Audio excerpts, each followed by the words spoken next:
friends. So there's a lot of talk going on all around the world about restarting of the economy after the lockdown. Not only in India, U.S. President Mr. Trump also has our favorite gentleman has also talked about it a couple of days back. And Trump being Trump, there's no other word to explain his theatrical performances.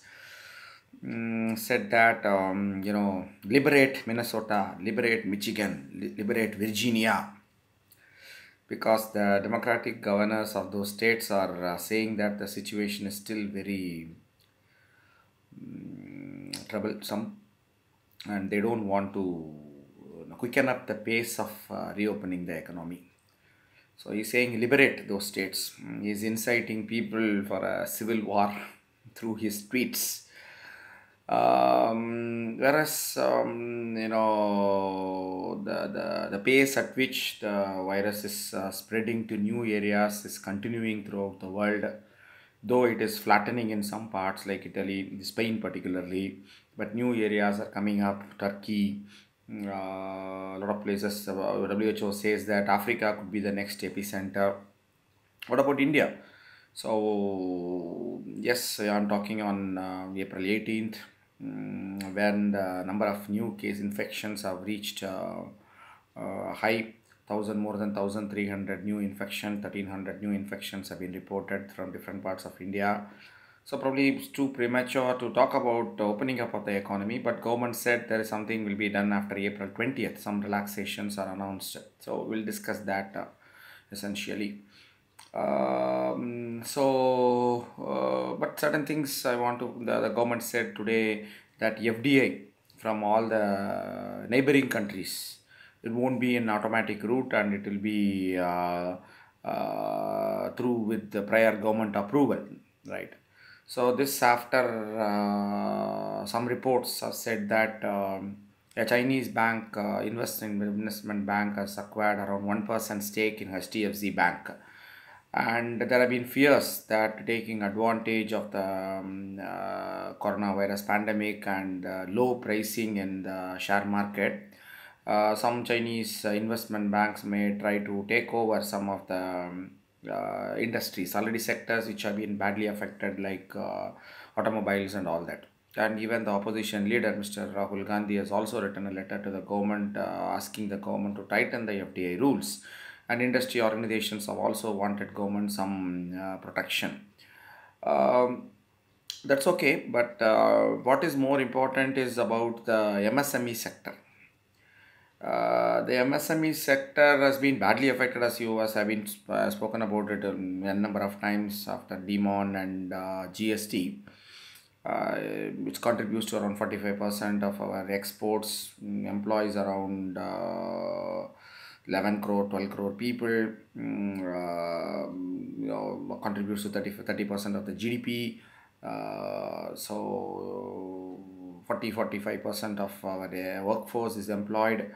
So there are more than 6.5 crore MSMEs, which are very small. So average size of employment is less than 2, in fact. So it has been crying for attention. Now the problem is everything has been shut down now. But the government has asked them to pay the salaries for the period. Instructed them, advised them to give the salary for all the workers and not to retrench the workers and pay them the full salary. But it's really ironical when state governments across India have been reducing the salary of not only MPs, the political class, but also all classes of employees, and some state governments are deferring the salaries of this month. If the governments are not able to pay their own staff, how can you expect a small MSME to pay their workers, right? It is just ridiculous when the government gives us an advisory. So that the key thing is the MSME associations want the government to step in and pay the salary for the workers, right? So that could be somewhere around the region of 1.5 lakh crore per month. But given the state of government finances, we can't expect the government to do so. But then there could be some way could be found.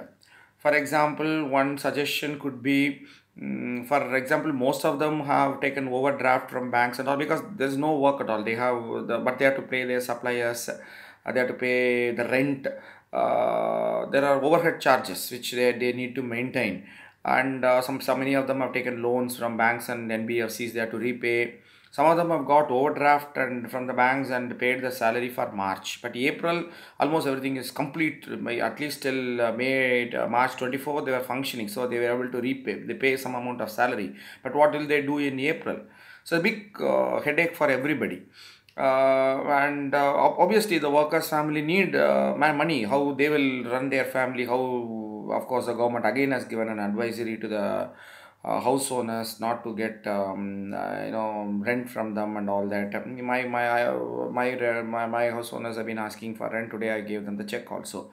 So it is just not possible because everybody will be asking. They have to pay for their regular monthly expenses except the school and other things they have to pay. So we have to find a path to take care of the MSME sector as a whole and the workers who are working in that particular sector. One suggestion has been the government has to pay one third of the salary of the workers. That the union government and the state governments have to work out in what ratio they will share among themselves. And one third has to be paid by the owner. And maybe the workers have to forego one third of their salary. But they will be at least getting two thirds so that their routine things can continue. So this is one suggestion. Probably we should. So if one third has to be paid by the government, that should be the burden should be somewhere around 50,000 crore or so, which is more manageable at the present moment. But there are certain things announced by the government are completely rubbish. For example, the government has asked NHAI to start collecting toll tax from April 20th onwards, which has been suspended after the lockdown has been announced. Then it will further burden everybody, including the common man customers, right? So even essential commodities then have to pay the toll. It is not the time to bother about fiscal deficit and all that nonsense. Anyway, the amount being collected through toll tax is not that very high that the government should focus upon that, right? And this is not the time for all this stuff. Like the government increase the petrol and diesel prices, though the world crude petroleum prices have hit a historic low, just to mop up more revenues. Just, of course, is really rubbish. Anyway, so now government has classified the different parts of India into three zones. Around 123 districts have been called as red zones, where the number of cases have been pretty high. There have been clusters of cases. The rate of increase has also been pretty high. And most of these 123 districts are coming in western and southern part of India, whose business contacts with the outside world is very high. Whereas around 170 districts have been classified as orange zones, where there are cases, but the rate of increase has not been that high.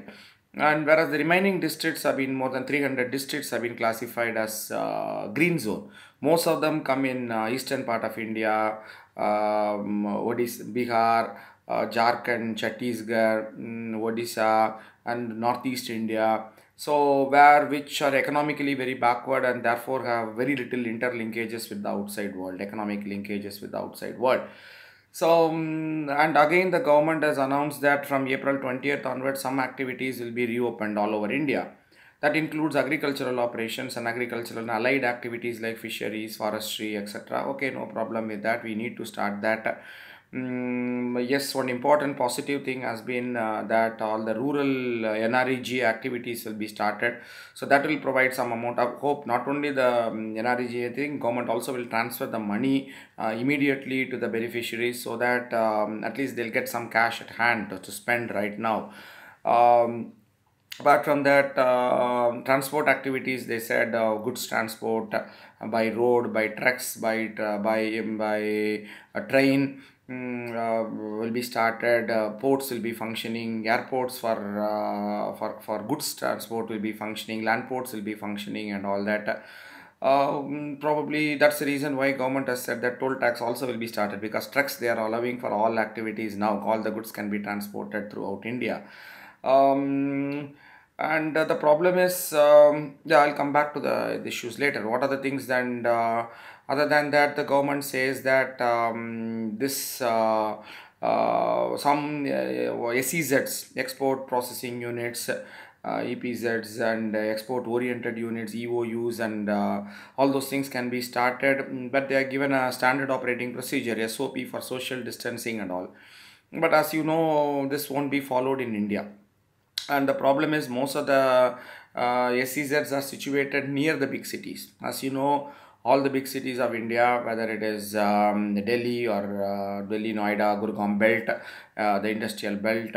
Government also said IT companies and ITES can also start operations with 50% of the staff, and most of them are located in Noida and Gurgaon. Noida is definitely a big hotspot actually, so it's pretty dangerous to start operations, because people have to go together in transportation and all that. Yes, assuming that that IT and ITZ company arrange transportation for people, still it will be, we are creating chances for the virus to spread faster. Then Bombay, Thane, Pune belt, industrial belt, Ahmedabad, Bombay, Bangalore, Hyderabad, Madras, and of course Calcutta. All the big cities in India, where most of the economic activities are concentrated, are being affected, and they are all red zone areas, highly vulnerable zones. So most of the SEZs and export oriented units are situated in this area. So I don't know what logic is there in starting these activities in these areas. The better thing should be for the green zones. As I said, more than 300 districts are classified under green zones, and they have not even seen even a single case. Because they are mostly agricultural and tribal, the tribal part of India. Even in states like Gujarat and Maharashtra, which contain a lot of tribal areas, they have not seen any cases at all. So we can restart most of the activities in these areas, like opening up of all the shops and starting up of MSMEs in this area. At least something connect. Yes, I understand there will be some raw material supply, but some of them will be having some stocks with them. So we can start some activities, because as I said, MSMEs don't have many workers with them, unlike the export processing uses, where hundreds and thousands of people go together to work in a unit. Here there are, on an average, I said there are around 6.5 crore MSMEs are there, and around 11.5 crore people work. That works out to less than 2 per unit. So the rush will be much less, and you don't need transportation facilities, which there's a potential to spread in the bus in which they travel together, because most of them will be living in the village nearby. They'll be coming individually by their own, by walk or by bicycle. Bicycle is still an important modes of transport in the rural India. So I think we can start certain activities. Yes, certain things given in the green zone should be absolute no go, like educational institutions, like theaters, like hotels, restaurants, and all those things, etc. Unfortunately, that sector is badly affected. We can't do anything about it. But one good thing is, in cities, restaurants are working, even though people are not allowed to go there, and Zomato and all those things are also supplying. Things. You might have heard a case that one pizza delivery boy was tested positive a couple of days back in Delhi, and 72 families to which he has supplied have been quarantined also.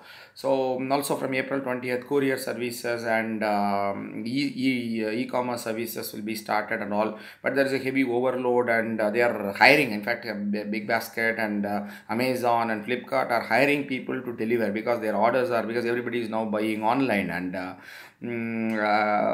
I don't know whether they follow the standard operating procedures, and there should be careful check by the health authorities, that because through them it can easily spread to the customers. We should take care before we start opening up the economy, and started.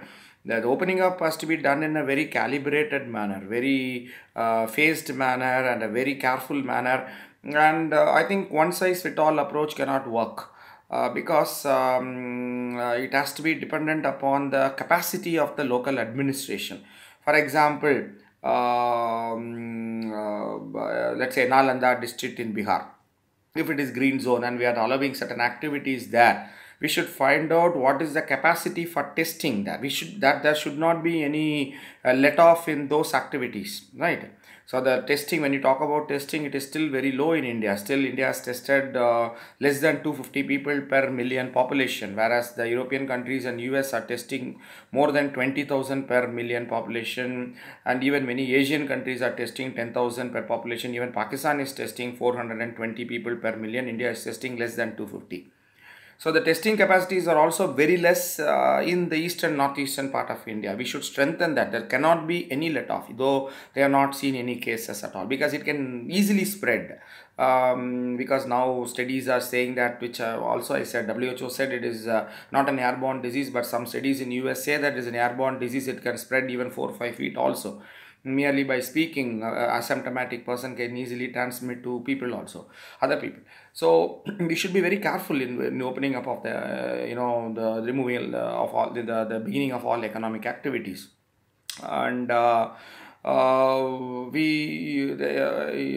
calibrated approach, as I said earlier, is a key word right now, that let's not rush things, yes, there is a trade-off between inevitable, that is inevitable, the trade-off between health on one side and containing the virus, and on the other side economic activities, right?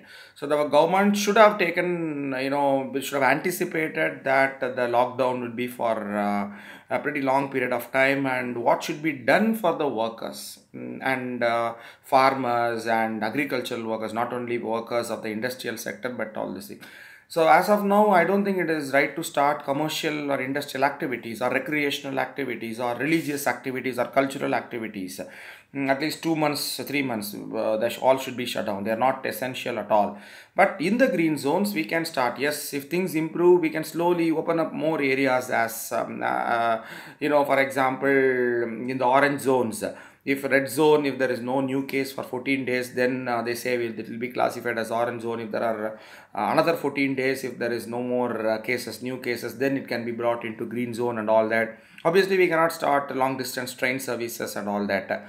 But there are long flight services also cannot be transferred for at least for the next 2 months. Just we have to rule it out, domestic and international flights. Of course, international flights depends upon the situation in other countries also.